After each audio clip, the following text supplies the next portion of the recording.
En este video les explicaré la parte final de lo que compete al estudio de mecanismos de reacción. Para empezar, veamos un ejemplo sencillo del uso del carbono 14. En esta reacción que tenemos acá, podemos ver que hay una pérdida, una descarboxilación, y hay pérdida de CO2, y se introduce un grupo nitrilo. La pregunta es ¿cómo? Lo primero que uno podría pensar es que el grupo nitrilo, el bromuro de cianógeno, hace una reacción de SN2 sobre el grupo alquílico y elimina el CO2. Es lo más fácil de suponer. Sin embargo, si el carbono del grupo carboxilo o del carboxilato en este caso se reemplaza por carbono 14, este carbono 14 se mantiene en el producto final. Es decir, este enlace carbono-carbono nunca se pierde, por lo cual el mecanismo de una SN2 no es posible. Para esto veamos el mecanismo que se ha propuesto para esta reacción. En este caso tenemos tanto el carboxilato como el bromuro de cianógeno. Lo que se supone o lo que se propone es que es el carboxilato el que hace el ataque y promueve el ataque del nitrógeno sobre el carbono carbonílico. Este entonces forma un ciclo de 4 que debe ser, por supuesto, bastante inestable porque además tiene un enlace doble. Esto hace que el doble enlace intente restablecerse y provoque la eliminación de un átomo de bromo, ruptura de este enlace, formando un intermediario de este tipo, que es una especie de isocianato. Este intermediario, por supuesto, también se ve muy inestable y sufre otro ataque. El par de electrones de este doble enlace ataca el carbono y provoca el movimiento electrónico de este enlace. En este caso se forma otra vez un ciclo de 4 igualmente inestable que tiende a colapsar, rompiendo estos dos enlaces y formando finalmente CO2, que está acá, y el derivado correspondiente, el cual evidentemente no se forma por una SN2, sino que tiene que transcurrir por otro mecanismo. Entonces, este es como un mecanismo posible, que de hecho no se ha podido elucidar completamente. Pero lo que nos interesa para hoy es ver la parte de atrapar intermediarios. Cuando proponemos un mecanismo de reacción, surgen muchos intermediarios reactivos durante el mecanismo. En el caso de las reacciones de Hofmann, Curtius, Lawson y Schmidt, las cuatro convergen en este intermediario, el cual es un isocianato. Este intermediario es el que, en un punto de la reacción, es atacado por el agua, formando un ácido carbámico que se descarboxila y forma una amina. Las cuatro reacciones terminan en la formación de una amina.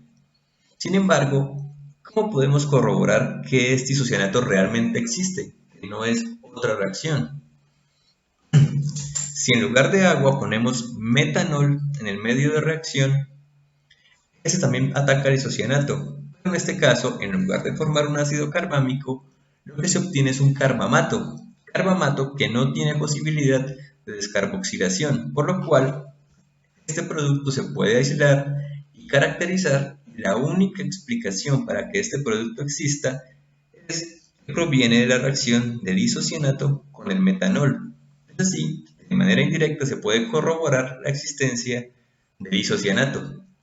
Como ejercicio adicional, pueden revisar los mecanismos aquí descritos para que vean que todos convergen en la formación de un isocianato en alguna parte.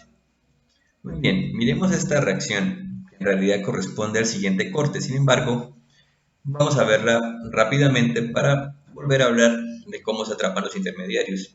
Esta es la reacción de ozonólisis, la cual se da por una cicloadición dipolar 3+2 que lleva a este intermediario de 5 miembros, el cual colapsa para producir estos dos compuestos, los cuales vuelven a sufrir una reacción de cicloadición dipolar 3+2 que lleva a este intermediario.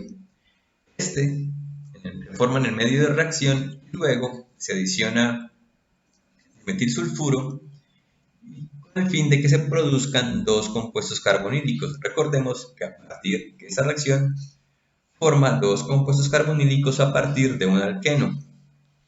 La pregunta es, ¿cómo podemos corroborar que esto pasa? ¿Cómo podríamos atrapar un intermediario de reacción?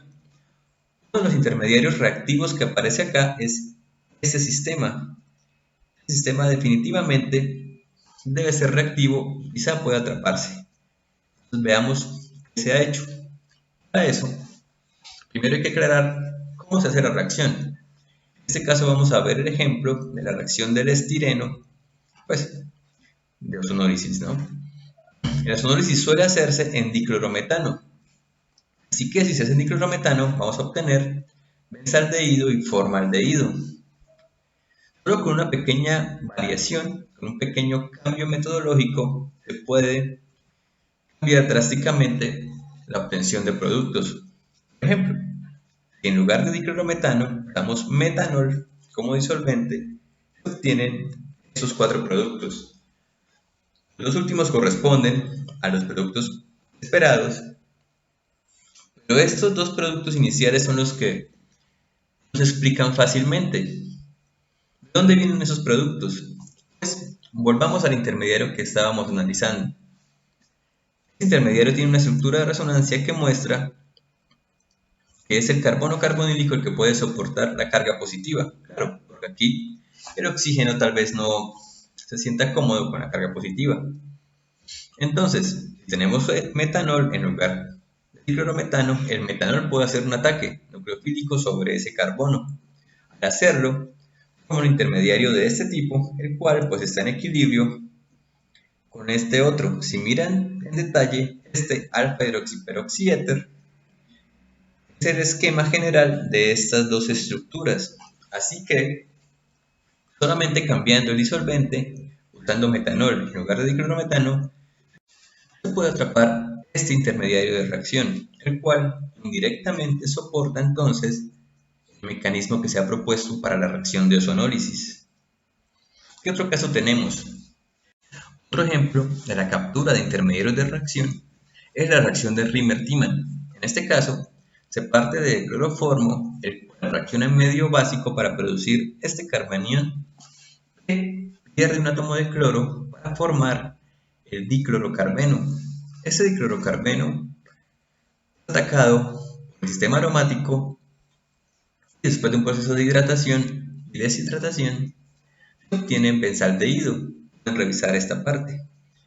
El punto aquí clave es si realmente existe el diclorocarbeno. Es un sistema difícil de obtener y altamente reactivo. ¿Cómo podemos atrapar ese intermediario? ¿Cómo podemos corroborar que realmente el diclorocarbeno existe? Para esto, en medio de reacción se adiciona cis-2-buteno, el cual es un alqueno que puede reaccionar fácilmente con el carbeno para producir un ciclopropano. Entonces, la obtención de este sistema cíclico prueba la existencia del carbeno. Es así como se puede atrapar entonces ese intermediario de reacción y se puede validar entonces la ruta como tal o el mecanismo propuesto. Finalmente, esa es una curiosidad más que todo. Normalmente cuando hacemos o explicamos reacciones ácido-base, hablamos de la estabilidad de las cargas positivas o negativas por medio de estructuras de resonancia. En este caso, este éster se hace reaccionar con LDA, la cual es una base fuerte, y esta base forma un carbanión, el carbanión que está acá. Decimos que el carbanión es estable porque además tiene una estructura de resonancia que lo puede ubicar en el oxígeno. La pregunta es, ¿la estructura de resonancia realmente existe? Es decir, este sistema existe de una sola forma y lo otro es solamente una representación, o la carga negativa del oxígeno realmente se puede ubicar ahí. Para ello, se planea una reacción en la cual se usa cloruro de trimetilsililo, el cual tiene esta forma que vemos aquí abajo, y si se hace reaccionar este anión con estas condiciones, La obtención de este producto final lo que indica es que la carga negativa realmente se está moviendo entre los dos átomos. Dicho de otra forma, que la estructura de resonancia no es solamente una representación, sino que realmente hay movimiento electrónico dentro de los sistemas que tienen esta posibilidad, es decir, sistemas conjugados.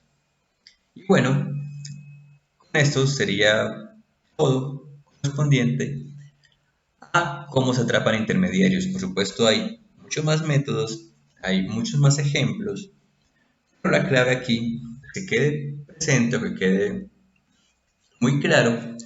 Cuando se estudia un mecanismo de reacción, si se logra atrapar un intermediario del mecanismo propuesto, por supuesto se puede entonces validar la existencia de ese mecanismo. Y eso sería todo.